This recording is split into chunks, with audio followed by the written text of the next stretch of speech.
নমস্কার, চন্দ্রিমা কিচেনে সবাইকে স্বাগত। আজকে আমি তৈরি করে দেখাবো নলেন গুড়ের মাখা সন্দেশ। আর শীত মানেই নলেন গুড়ের মাখা সন্দেশ ছাড়া আমাদের চলবে না। আমি এখানে 2 কেজি দুধের ছানা নিয়েছি। এই সন্দেশটা বানানোর জন্য ছানাটা একটু বেশিই নিতে হবে। প্রথমে আমি ছানাটা একদম নরম করে হাত দিয়ে এভাবে মেখে নিচ্ছি। রসগোল্লার ছানা আর সন্দেশের ছানার মধ্যে কিন্তু অনেক পার্থক্য রয়েছে। রসগোল্লার ছানা যেভাবে করা হয়, সন্দেশের ছানা কিন্তু সেভাবে করা হয় না। ছানাটা একদম মসৃণ করে আমি মেখে নিয়েছি। এবার কড়াইতে দিয়ে দিচ্ছি 3 টেবিল চামচ চিনি। আমি ছানাটা 3 ভাগ করে 1 ভাগ দিয়ে দিচ্ছি। এবার আমি তারু দিয়ে নেড়ে নেড়ে সন্দেশটা তৈরি করব। সন্দেশ বানানোর জন্য গ্যাস ওভেনের আঁচটা কিন্তু অবশ্যই লো হিটে রাখতে হবে। এটা হচ্ছে তারু। সন্দেশ বানানোর জন্য এই তারুটা কিন্তু অবশ্যই লাগবে। আর তারু দিয়ে সন্দেশটা কিন্তু অনবরত নাড়তে হবে। নাড়া বন্ধ করলেই কিন্তু বড় বড় দানা হয়ে যাবে। আপনারা যদি হাই হিটে এই সন্দেশটা তৈরি করেন, বড় বড় দানা হয়ে যাবে আর দানাগুলো অনেক বেশি শক্ত হয়ে যাবে। সন্দেশটা নাড়তে নাড়তে একটা সময় এরকম নরম হয়ে যাবে।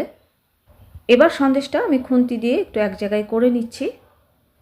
আবারও নেড়ে দিচ্ছি। নাড়া কিন্তু থামানো যাবে না। আর এই নিয়মে যদি আপনি সন্দেশ করেন, একদম দোকানের থেকেও পারফেক্ট হবে। আর দোকানের সন্দেশ কিনে খেতে হবে না। আরও 1 ভাগ সন্দেশ আমি দিয়ে দিচ্ছি। সন্দেশটা কিন্তু 6 থেকে 7 মিনিট লো হিটে কুক করার পর আমি দ্বিতীয় ভাগ সন্দেশ দিয়ে দিচ্ছি। একইভাবে আমি নেড়ে নেড়ে সন্দেশটা করে নেব। দেখুন সন্দেশটা কিন্তু অনেক নরম হয়ে গেছে। আরও 6 মিনিট পর বাকি ছানাটা আমি দিয়ে দিচ্ছি। এবার দিয়ে দিচ্ছি 2 টেবিল চামচ গুঁড়ো দুধ। আর এই গুঁড়ো দুধটা দিলে সন্দেশটা অনেক বেশি টেস্টি হবে। একদম দোকানের মতো সন্দেশ বানাতে হলে সন্দেশের ছানার রেসিপি কিন্তু অবশ্যই দেখতে হবে।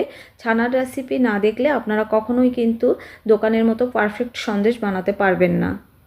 কিছুক্ষণ নেড়ে দেওয়ার পর ছানার মধ্যে যে জলটা থাকবে, সেই জলটা যখন শুকিয়ে যাবে তখন দিয়ে দেব নলেন গুড়।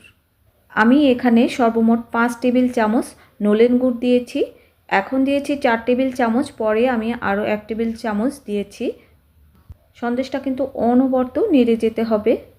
আর আপনারা যদি একদম পারফেক্ট দোকানের মতো নরম পাকের সন্দেশ, কড়া পাকের সন্দেশ বানাতে চান, এই তারুটা কিন্তু অবশ্যই কিনতে হবে। এখন থেকে আপনাদের সাথে আমি সব সন্দেশের রেসিপিগুলো এক এক করে শেয়ার করব। আর এই সন্দেশটা বানানোর জন্য আমি কিন্তু বড় মোটা ধরনের একটা কড়াই ব্যবহার করেছি। এতে সন্দেশটা করতে অনেক বেশি সুবিধা হচ্ছে। আর সন্দেশের ছানার রেসিপি আমার চ্যানেলে দেওয়া আছে, আপনারা চাইলে দেখে নিতে পারেন। তারপরেও আমি ডেসক্রিপশন বক্সে দিয়ে দেব, আপনারা দেখে নিতে পারেন। আমি আবারও বলছি, এই ছানাটা কিন্তু অন্যরকমভাবে তৈরি করা হয়। এই ছানা ছাড়া কিন্তু আপনারা কখনোই পারফেক্ট সন্দেশ বানাতে পারবেন না। আর সন্দেশটা যখন 80% কুক হবে, তারপরে কিন্তু নলেন গুড় মেশাতে হবে। সন্দেশটা কিন্তু হয়ে গেছে। দেখবেন সন্দেশটা নাড়ার সময় যখন নিচ থেকে লেগে ধরছে না, উঠে আসছে, তখন বুঝবেন সন্দেশটা হয়ে গেছে। আমার সন্দেশটা তৈরি করতে প্রায় 25 থেকে 30 মিনিট লেগেছে। আপনাদের ক্ষেত্রে কম বেশি লাগতে পারে, কারণ গ্যাস ওভেনের আঁচের জন্য কম বেশি কিন্তু লাগতে পারে। সন্দেশটা তৈরি হয়ে গেছে। এবার আমি নামিয়ে নিচ্ছি। এভাবে মাখা সন্দেশ বানালে একদম দোকানের মতো পারফেক্ট হবে, দানাগুলো শক্ত শক্ত হবে না। এবার সন্দেশটা আমি তুলে নিচ্ছি। আর এই মাখা সন্দেশ কিন্তু গরম গরম খেতে অনেক বেশি মজা লাগে।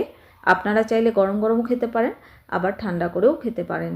এই সন্দেশটা সত্যি দোকানের থেকে অনেক বেশি টেস্টি হয়েছিল। সবাই সুস্থ থাকুন, ভালো থাকুন, টাটা।